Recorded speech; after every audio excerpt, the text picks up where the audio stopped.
Yaxshimisan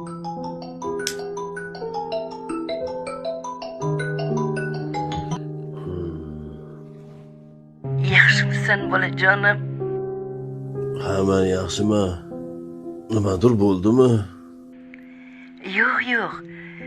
Hech narsa bo'lgani yo'q, o'g'lim. Men faqat ovozingni eshitmoqchi edim.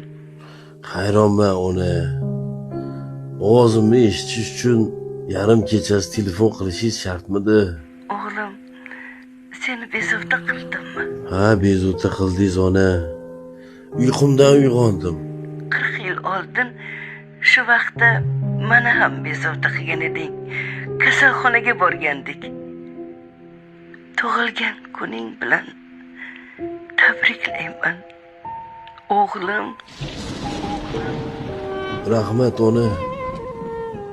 Alloh onalarimizning qadriga yetishimizni nasib etsin, birodarlar.